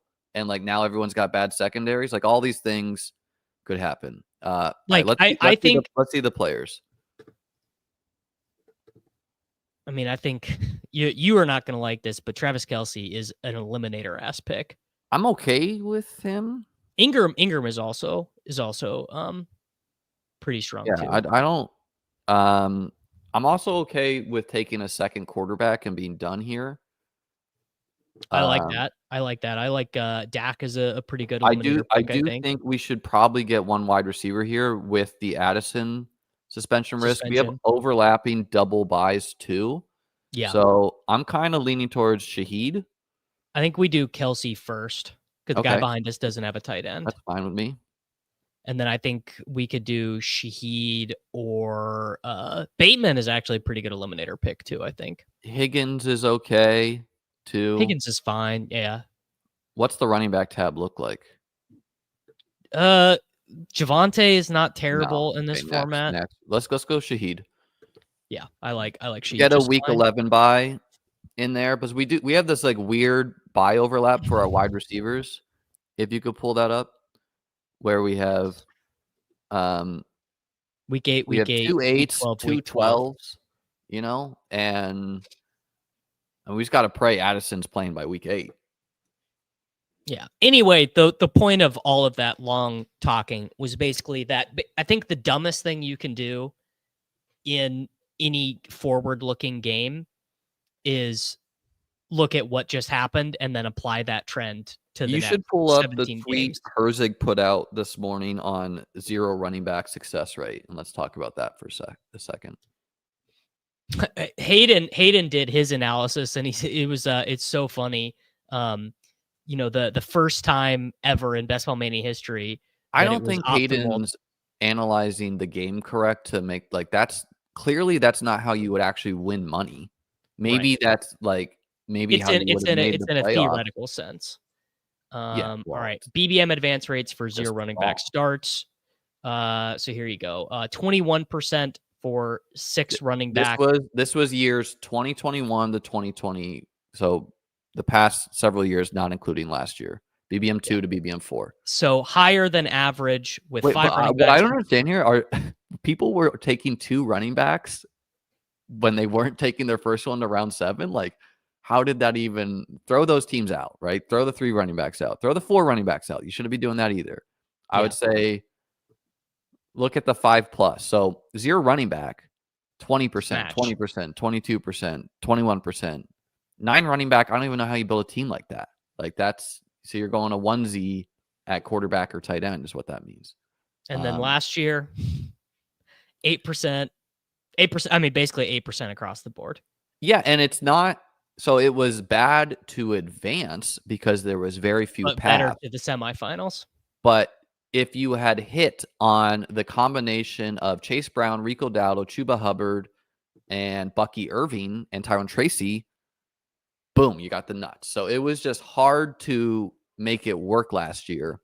And so probably should pull up the draft board again because these things go quick. But I think something to talk about here is, are we as a industry getting better at ranking running backs, or is last year purely an anomaly where it's like, I mean, last year, something we knew, everyone was saying it, myself and yourself included, is that like we were not drafting the starting running backs of the Cowboys or the Bengals like at all until round 9 or something, right?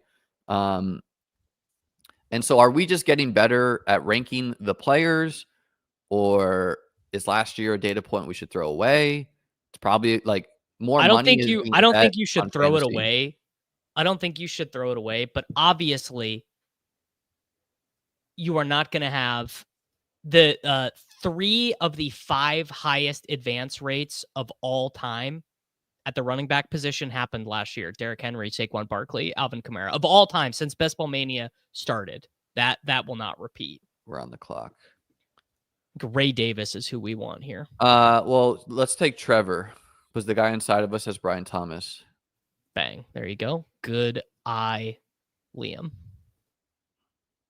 Good memory. Yeah.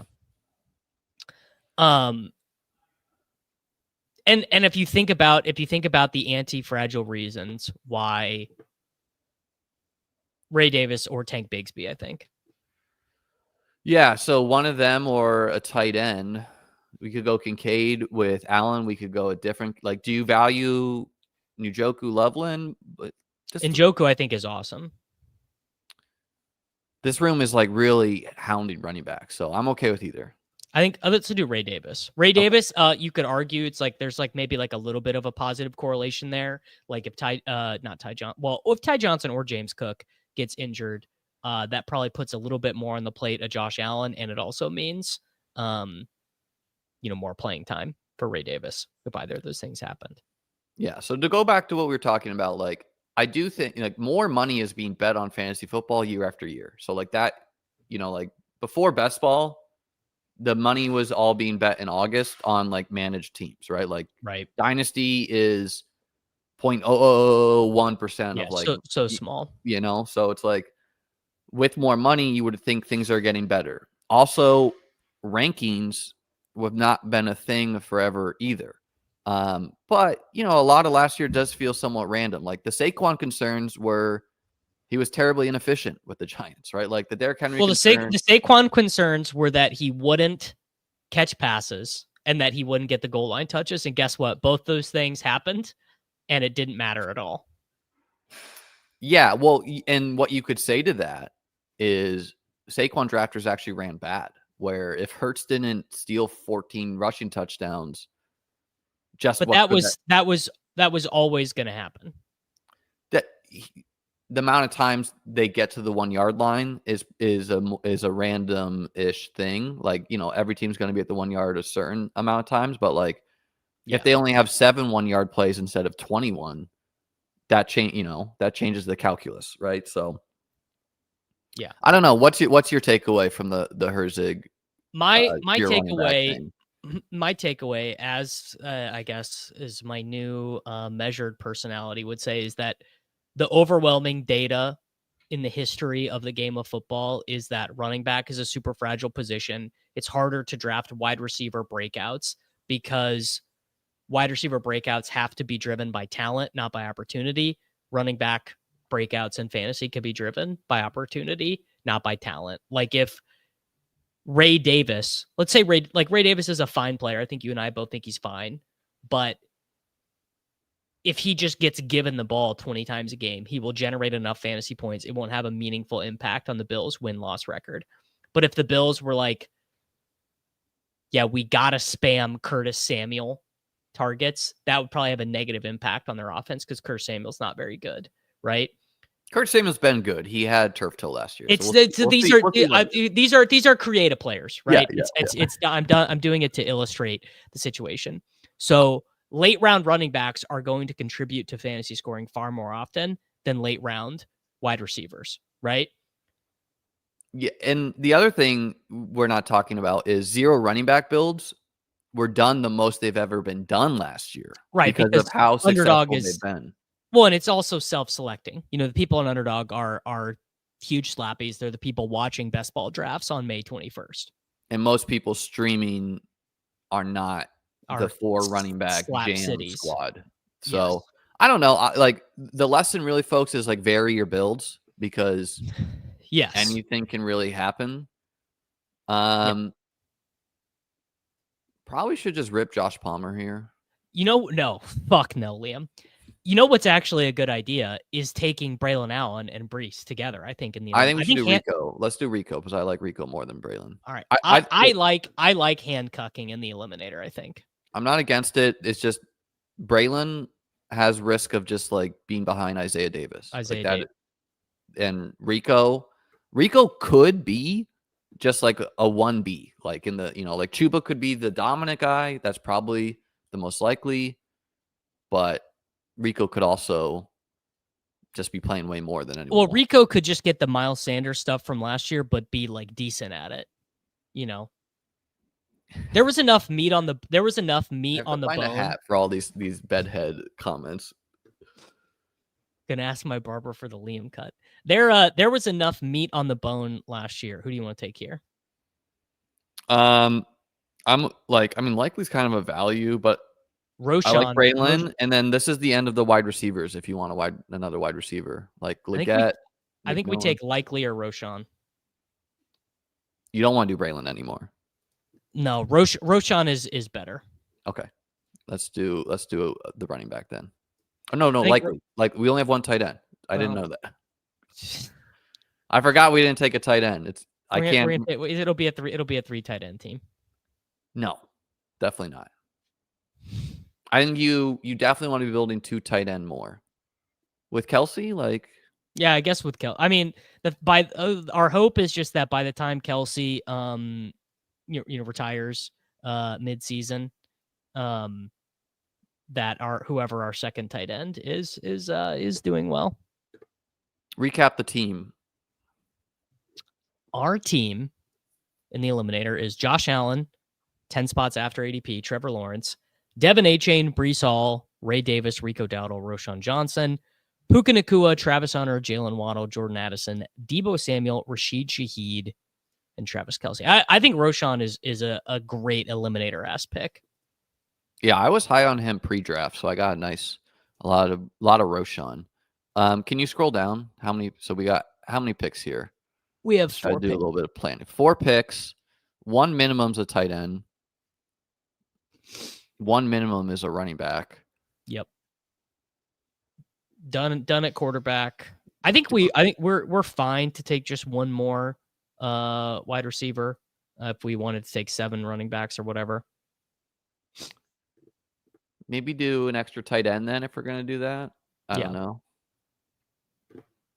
I think so. Someone asked about stacking the eliminator. Like, it's not essential because it is a head-to-head, but all else equal, I would like to stack just because when I face someone, I want an easiest path to scoring a lot of points, and that is through stacking. Yes, you want the. There's always like I kind of get word salad when I try and explain this, but when you have an 18-man roster and it's not just your starting lineup, like it's not like a seasonal managed lineup, you want the ability for the explosions to hit your week, to the explosion weeks to hit your lineup at the same time. You want to correlate your high scoring weeks. People hate Likely, man. It's crazy. Braylon, my boy, probably no one was higher on Braylon Allen last year than me. Lost work to the 23-year-old 5th rounder from South Dakota State last year. Breece Hall missed games, and it was a pure 50-50 split between Braylon and Isaiah Davis. Now, do I think that is going to be what happens this year? No, I think Braylon's going to be the clear 2, and Davis will be the clear 3. But Liam is not. Liam definitely, I don't think, is wrong. I draft Braylon Allen. I don't draft Isaiah Davis. I mean, I think McMillan. You just take the value of McMillan first. We're doing one more wide out. Yeah, and then I think Brenton Strange with Lawrence seems strong. He seems fine. Henry seems fine. That's I'm okay getting sniped on the Strange. Just for the correlation. Yeah. I think it's nice. I don't know. Is anyone else interesting? No, I think we do Strange. Bang. All right. We have 2 picks remaining. Kind of do whatever we want. Yeah, there you go. This is a great way to explain it. If you're thinking about it in salary cap DFS terms, it's more that you want to hit weeks with a 5,500 salary cap roster facing 50K salary roster because the team totals are correlated. Great way to explain it. Great comment, Shady. On that point, I remember pulling the DraftKings salaries of my BBM2 lineup the year it reached the finals, and like the total salary of my lineup, it's not a 1-to-1 half point versus PPR. I had to do some fudging of the numbers, but I basically had like $110,000 salary lineup in total. 1 through 18 or the starting lineup? Just 1 through 18. 1 through 18. And keep in mind, my QB2 is Justin Fields, who was not. He was the min because he wasn't playing. So it was really just like that's our goal, is to reach the finals with like just a monster of a squad. But this is obviously a head-to-head. Man, I love the who wins head-to-head. The person who wins the eliminator is literally going to be the biggest sun runner on earth. Like you have to sun run so hard to win this contest. It's just so fun. Like, it's unfortunate that so few of us are gonna be there later in the year, but like, it's just a great contest for like talking shit on Twitter or something, or like for us making content. Like, if we have a team in week 8, we can just pull it up and be like, all right, folks, here's our clean sweat this week. Like this, like, I don't really know what I need for Best Ball Mania, right? Like, players here, players there. But for this, it's like, here's our guy. Here's our guy, right? Like, and you're gonna know on Thursday Night Football and everything. Like, it's just really fun. I didn't do any eliminators last year in the cut line format. What stage does it get to 4 figures every week? You double your money every week you're in the money. So you get in the money, I think, week 4. That sounds right. Yeah. So go down to the $10 and just go like week 4, week 5, we go like that. Okay. Or you could go backwards from week 17. Week 5, 20, week 6, week 7, week 8, week 9, week 10. So week 11.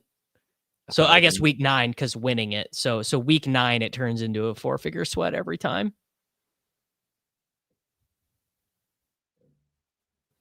Yeah, eliminator winner should get a sun on their dog avatar. Like, I'm still just waiting for them to give a crown for winning one of their. Like, they should definitely give the crown for anyone who wins a best ball contest. At least BBM, man. You have to go to settings to turn it on. No, I can't make a crown on my guy. Oh, it's goat horns. You get goat horns. No, that is what you get for, like, I don't have the goat horn thing, and I've won Best Ball Mania 2. So I'm just saying they should have a separate thing, make a crown for like 8 people. It's just a cool thing, you know? You should, I mean, yes, you should have a cool avatar for. They added the goat horns after BBM 2, by the way. Yeah. But yeah, I don't like how the horns look anyways. One more running back. Scroll down. Don't like any of these guys. Well, what do you think about Hunt? Is he playing? I like Brashard Smith for a Chiefs guy. Probably not for week 1, though. Sean Tucker is kind of interesting. Yeah, I'm okay with him. How's that bye week play? I'm okay with Keaton Mitchell, Zach Moss, Miles Sanders. You know what? Zach Moss is an eliminator-ass pick. Sure. That is super eliminator. And then we need a wide receiver. Yeah, I think so, with our weird buys. Yeah. Wicks would be my pick, I think. I'm cool with Wicks. I'm cool with Curtis Samuel. I'm cool with Adonai Mitchell. I'm cool with Jalen Colker, who I like never have drafted. Tutu definitely not with the week 8 bye. I think we go Wicks. Wicks could get there for us on 4 snaps some week, right? Him and Mitchell. Yeah. Yeah, why not? Yeah. Let's do Wicks. I like the squad. I like the squad too. It's pretty strong. It is, for the audio listeners, Josh Allen, Trevor Lawrence, Devin Achane, Breece Hall, Ray Davis, Rico Dowdle, Roschon Johnson, Zach Moss, Puka Nacua, Travis Hunter, Jalen Waddle, Jordan Addison, Deebo Samuel, Rashid Shaheed, Jalen McMillan, Dontavian Wicks, Travis Kelce, and Brenton Strange. You know what's funny? There will be guys with crazy advance rates out of week 1 that just end up being like such common permutations. You know what I'm saying? Over the course of the tournament, because they were so important week 1. Yes, the week 1 is a very impactful week. McMillan is a funny player because it's like he's either Dontavian Wicks on the Bucks, or except he wasn't that efficient, which is what I mean is like the wide receiver 4 that we're Right. Yes. drafting Yeah. high. Or Godwin is slow to start the year. Igbukah doesn't see the field for a while. Mike Evans slows down. So it's like he kind of plays well in the eliminator where he might have some random early season production. Yeah. I'm just trying to think, like, looking at the board. So, like, let's say, let's call it Darnell Mooney. And let's say Darnell Mooney is the wide receiver 4 overall in week 1, and then also scores 21 points in week 2. Like, basically just totally random. He could end up being like one of the most owned players in week 8 of the tournament, because that's how important he was early on. Like, he could just be so Only common. if the scoring distribution at the top of the board is relatively flat, where it's like, well, or if it changes, right? If it's Evans or Chase smashes week 1, Jefferson smashes week 2, Lamb smashes week 3, like or whatever. but like if Tyreek Hill drops 50 or whatever, like Right. like then it's like, okay, yeah, Mooney's nice, but if a lot of players are popping off, no one's really that important. Yeah, Liam, low advance rate, high ceiling piece. Bowers scores 4 points week 1. Which he's gonna do a lot.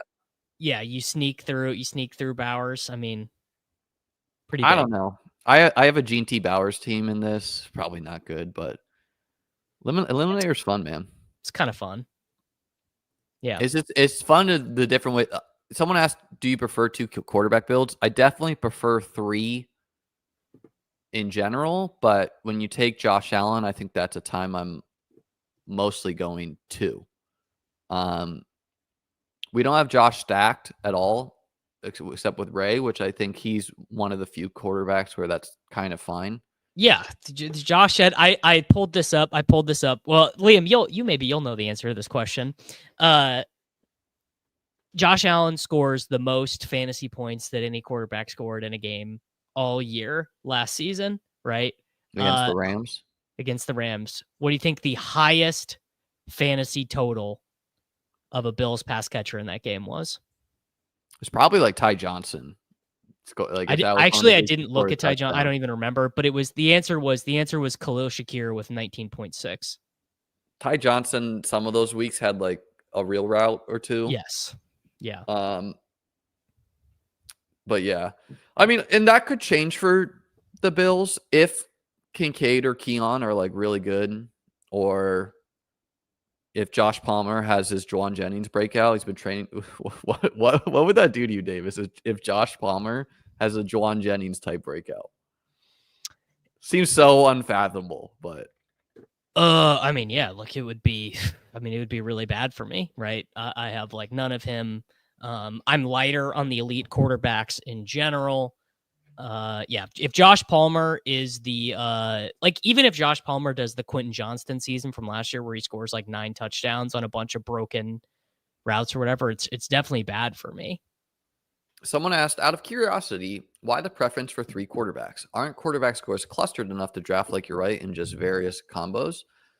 I mean, just in general, 3 quarterback out advances 2 quarterback because it adds 10 points. There's going to be weeks where you have like Purdy and Trevor and they both score 11, where you have Tua and, Fields and they both score 14. So getting that third quarterback, it's just the easiest way to like add 10 raw points to your lineup. I prefer 2 quarterback in BBM because I aspire to like the ping pong theory and just wanting the extra bullets at the other positions. But for this, I'll probably have more 3 quarterback unless I have an elite. Yeah. I mean, just in general, also third quarterbacks add more points than you think, even in Best Ball Mania, like even in standard best ball scoring. Like there's been a good amount of people who've done research on that stuff, but just that's football. Football obviously is more random than we think it is.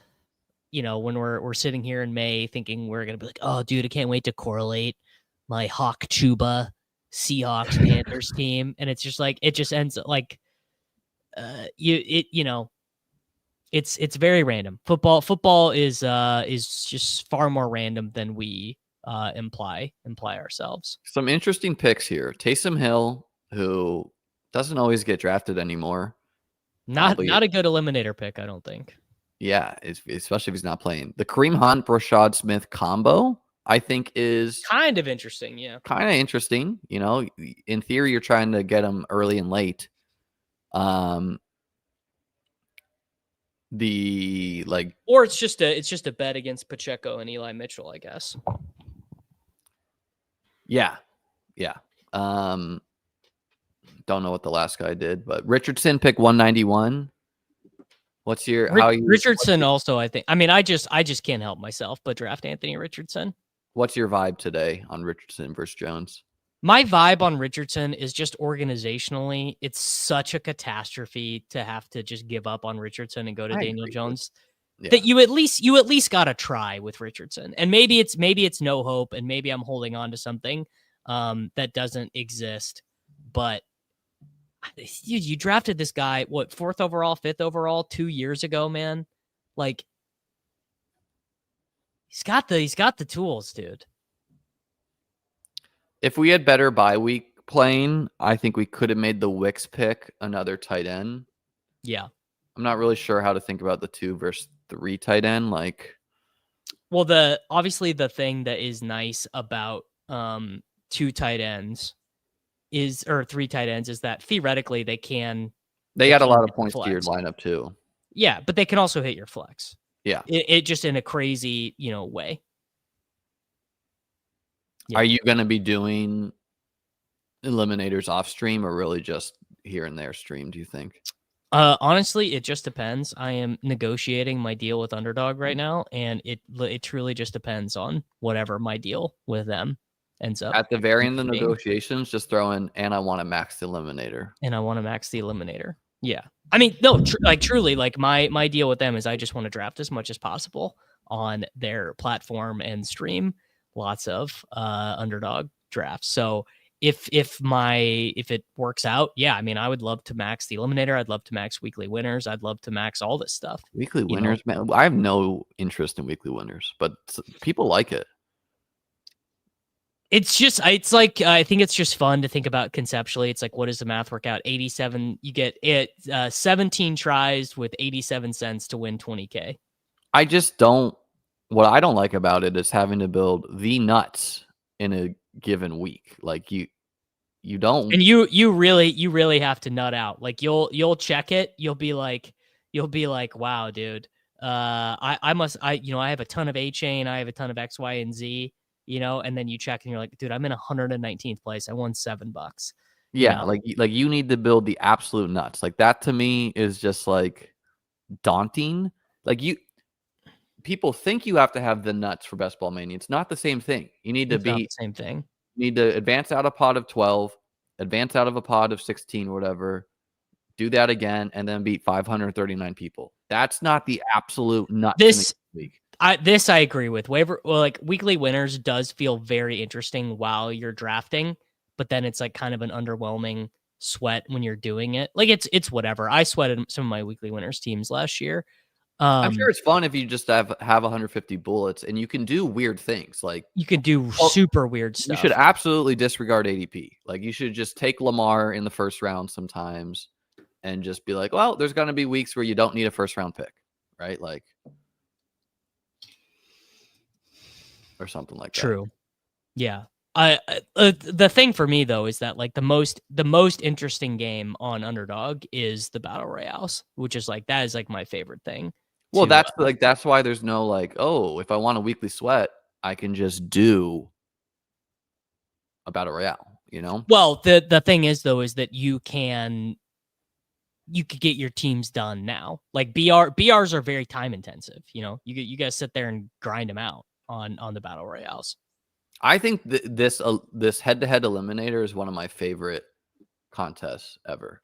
Like I'm gonna, mathematically all my teams will be dead week 5. So it's like a lot of energy to be out of there. But man, if you get a team far, like, you could be jumping up and down your living room, like week 11, sweating out some random like Sunday night game being like, oh my God, dude, I just, now I got a chance to play for this. Like, that's just so fun. I hope other platforms incorporate this. Now this is actually true. The ROI of the weekly winner stuff is pretty good. Like, I think if you have a lineup, I believe it's if the lineup cashes twice, you play it rake free. So if half your lineups are able, like, if you think about it like this, if you draft 150 teams in weekly winners and half of them cash twice, like you just happen to be good, you're playing the contest rake free, which is the sick sweat, right?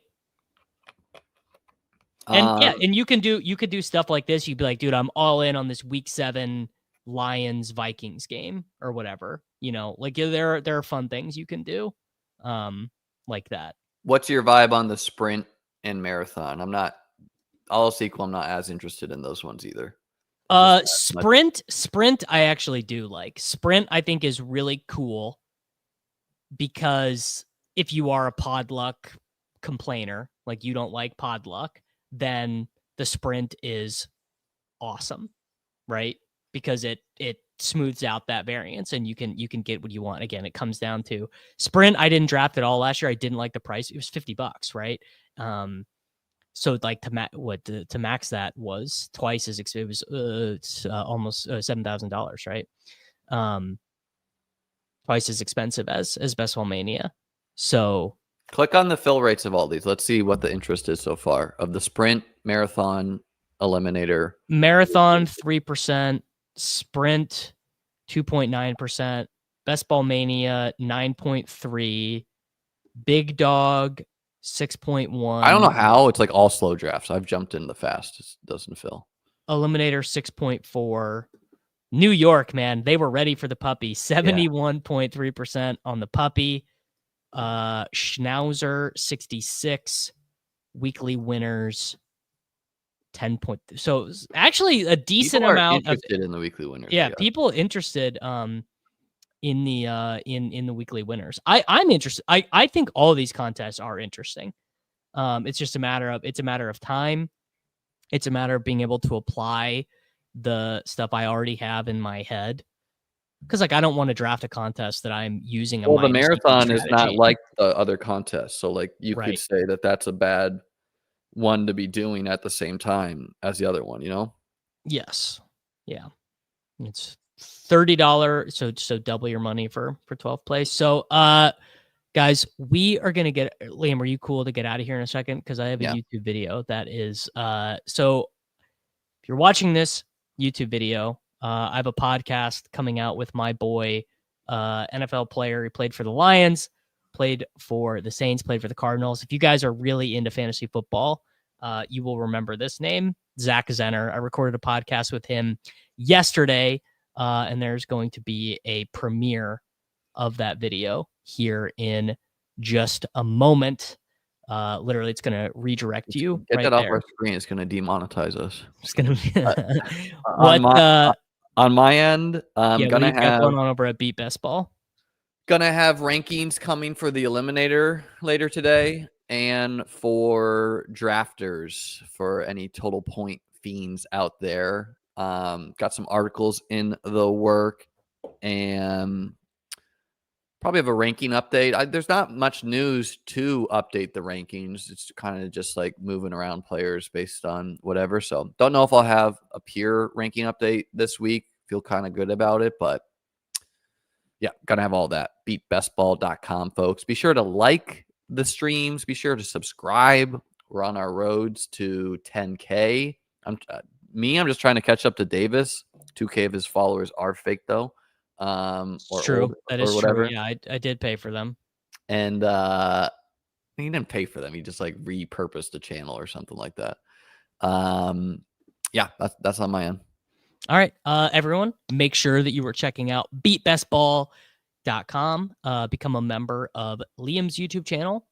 Hang out with him in Discord. You can become a member of my YouTube channel. There is a link in the chat to that YouTube video. You are going to be automatically directed to the interview with Mr. Zenner.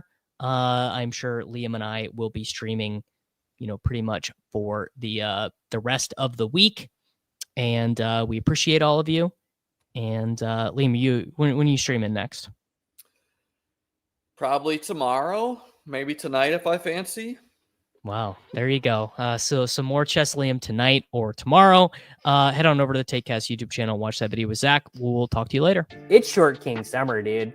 It just feels like no one in fantasy sports ever learns anything. Does he mistime it, or is Brock Bowers just a grown man? Brock Bowers is just a grown man.